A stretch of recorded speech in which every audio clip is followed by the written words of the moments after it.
일본 여행 시 지켜야 할 매너. 일본이 아무리 우리와 환경이 비슷한 나라라고 하더라도 법이 다르고 관습이 다르답니다. 일본에 가서 우리나라에서 하던 행동을 그대로 해서 민폐가 되는 경우가 있답니다. 일본은 어릴 때부터 남에게 폐를 끼치지 않는 교육을 받는답니다. 그래서 우리나라보다 남을 배려하는 행동이 몸에 배어 있다고 할 수 있어요.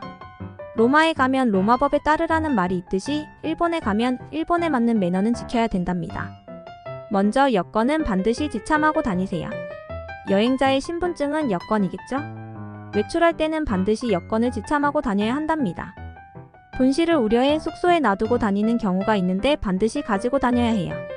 일본이 치안이 좋은 나라지만 치안을 유지하기 위해 불신검문을 하는 경우가 있어요. 흔하지는 않지만요. 이때 여권이 없으면 경찰서에 가서 조사를 받거나 하여 곤란을 겪을 수 있답니다. 귀중한 여행 시간을 허비할 수도 있어요.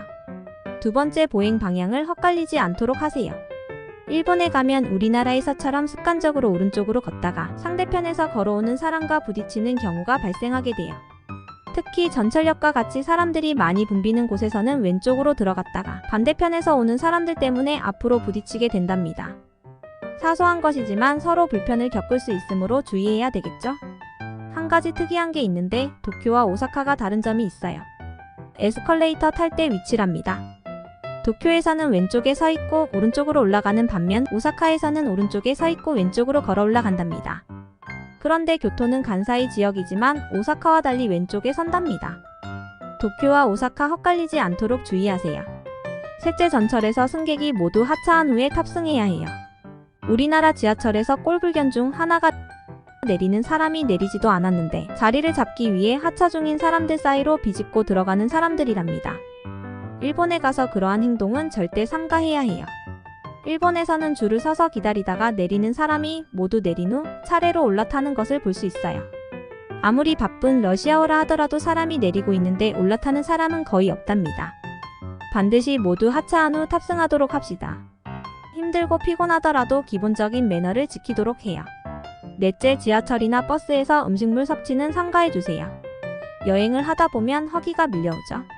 그래도 전철이나 버스에서는 먹는 것을 삼가해주세요. 자신은 허기를 채울지 몰라도 그로 인해 많은 사람들이 얼굴을 찌푸리게 된답니다. 아무리 바쁘고 허기가 지더라도 지하철과 같이 사람들이 많은 곳에서 음식물 섭취는 삼가도록 합시다. 다섯째, 벨소리는 진동으로 하고 가급적 전화통화는 하지 마세요. 일본 전철을 타보면 특별한 일이 없는 한 조용하답니다. 말도 소곤소곤하지만 기본적으로 전철 안에서 전화통화를 거의 하지 않는답니다.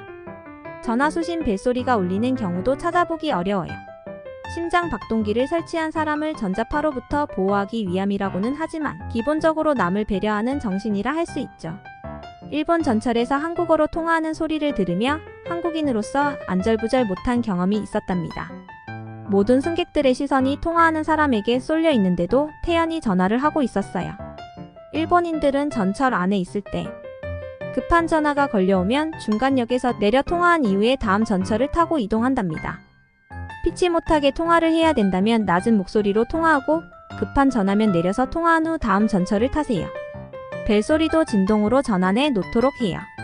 여섯째, 백팩은 가급적 앞쪽으로 매도록 해요. 짐이 많은 해외여행에서 간편하게 소지할 수 있는 좋은 도구가 백팩이죠. 그래서 많은 여행객들이 백팩을 메고 여행을 떠나게 되죠.